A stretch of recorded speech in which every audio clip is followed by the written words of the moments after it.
Psalms 5:1 through 7:17. Devotional focus verse. The Lord hath heard my supplication. The Lord will receive my prayer.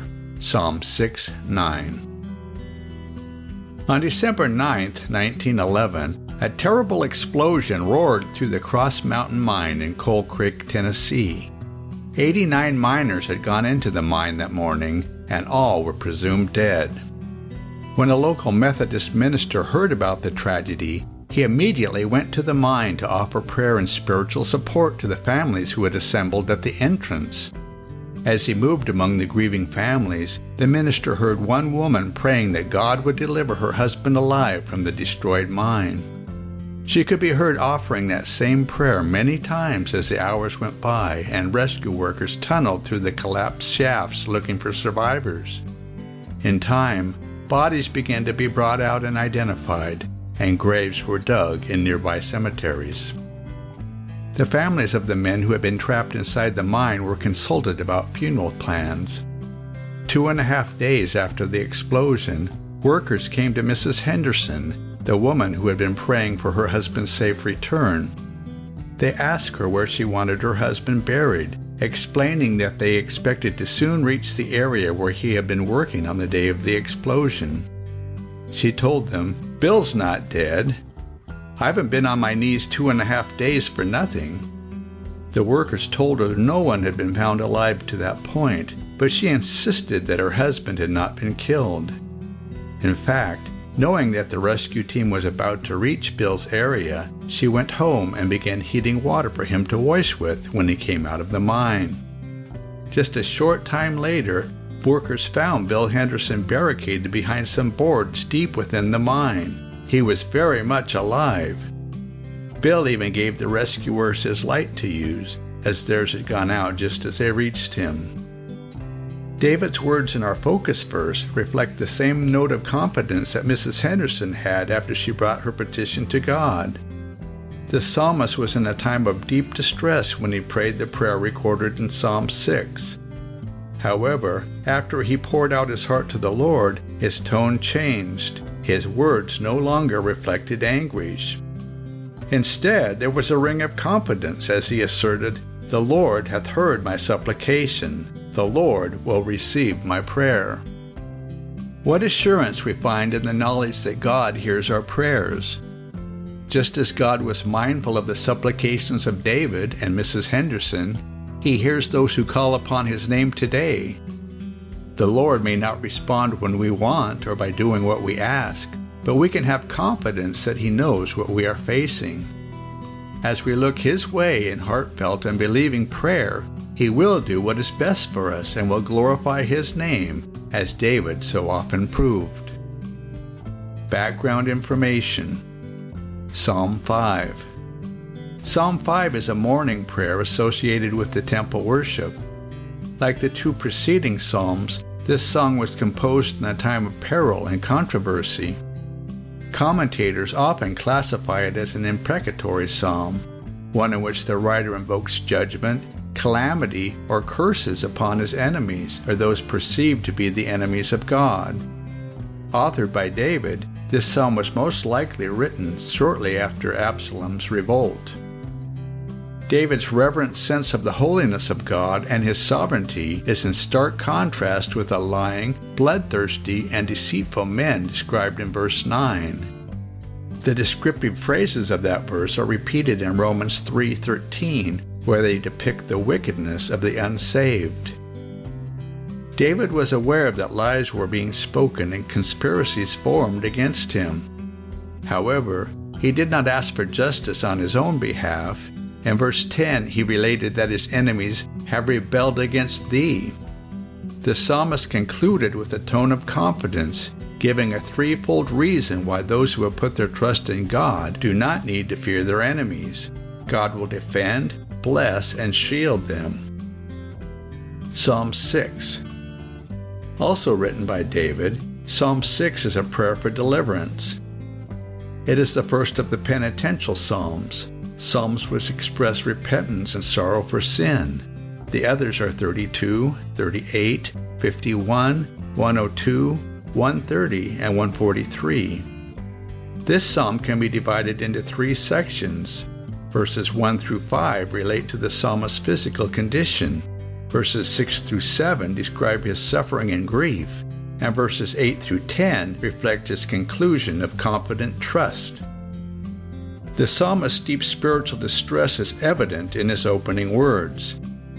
He felt his affliction was divine retribution for sin, and he pleaded for God's mercy. In verses 6 through 7, he indicated that he was so burdened by guilt and grief that his tears had flooded his bed. Adding to his suffering was the fact that his enemies continued their unceasing opposition in spite of his serious illness. The psalm concludes with a transition in tone from despair to relief. David declared that God had heard his cry, and as a result, his enemies would be vanquished. Psalm 7. Psalm 7 is another song of lament written by David, this one centering on a plea for justice against those who slander the righteous. The word Shagayon in the title may mean a passionate or intense song. While the identity of Cush the Benjamite, also in the title, cannot be assuredly stated, he most likely was a close associate of Saul, who made slanderous accusations against David. This psalm is the first of 8 psalms traditionally associated with David's flight from Saul. The others are 34, 52, 54, 56, 57, 59, and 142. Rather than taking matters into his own hands, the psalmist asked God for deliverance and justice.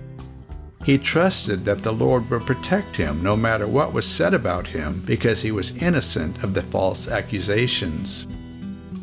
The word translated reins in verse 9 literally means kidneys. Throughout the Old Testament, this word is used to indicate the conscience. At the conclusion of this psalm, David praised God. He did not express gratitude because those who did evil against him were going to be punished, but because God's glory and righteousness was being magnified as a result of his prayer. Conclusion. When trials come, let's seek the Lord immediately and continually, remembering his wonderful promises and believing that he will hear and answer in the very best way. Psalm 5. Give ear to my words, O Lord, consider my meditation. Hearken unto the voice of my cry, my King, and my God, for unto thee will I pray. My voice shalt thou hear in the morning, O Lord, in the morning will I direct my prayer unto thee, and will look up. For thou art not a God that hath pleasure in wickedness, neither shall evil dwell with thee. The foolish shall not stand in thy sight, thou hatest all workers of iniquity. Thou shalt destroy them that speak leasing, the Lord will abhor the bloody and deceitful man. But as for me, I will come into thy house in the multitude of thy mercy, and in thy fear will I worship toward thy holy temple. Lead me, O Lord, in thy righteousness because of mine enemies, make thy way straight before my face. For there is no faithfulness in their mouth, their inward part is very wickedness, their throat is an open sepulchre, they flatter with their tongue. Destroy thou them, O God, let them fall by their own counsels, cast them out in the multitude of their transgressions, for they have rebelled against thee. But let all those that put their trust in thee rejoice, let them ever shout for joy, because thou defendest them, let them also that love thy name be joyful in thee. For thou, Lord, wilt bless the righteous, with favor wilt thou compass him as with a shield. Psalm 6. O Lord, rebuke me not in thine anger, neither chasten me in thy hot displeasure.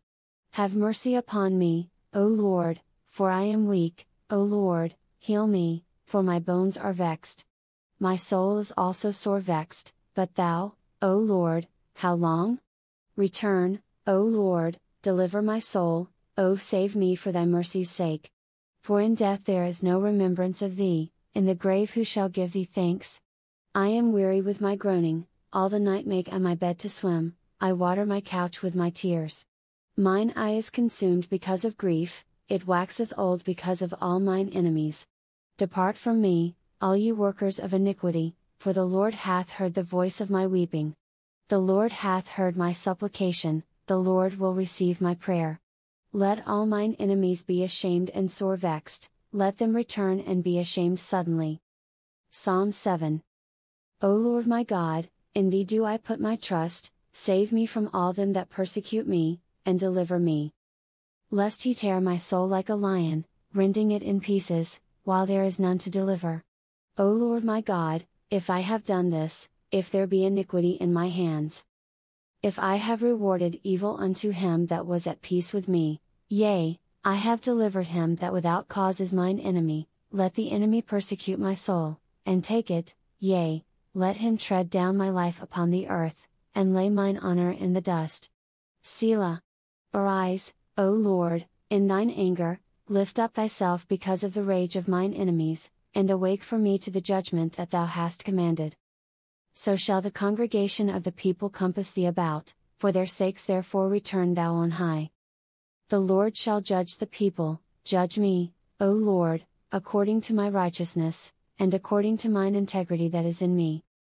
O let the wickedness of the wicked come to an end, but establish the just, for the righteous God trieth the hearts and reins. My defense is of God, which saveth the upright in heart. God judgeth the righteous, and God is angry with the wicked every day. If he turn not, he will whet his sword, he hath bent his bow, and made it ready. He hath also prepared for him the instruments of death, he ordaineth his arrows against the persecutors. Behold, he travaileth with iniquity, and hath conceived mischief, and brought forth falsehood. He made a pit, and digged it, and is fallen into the ditch which he made. His mischief shall return upon his own head, and his violent dealing shall come down upon his own pate. I will praise the Lord according to his righteousness, and will sing praise to the name of the Lord Most High.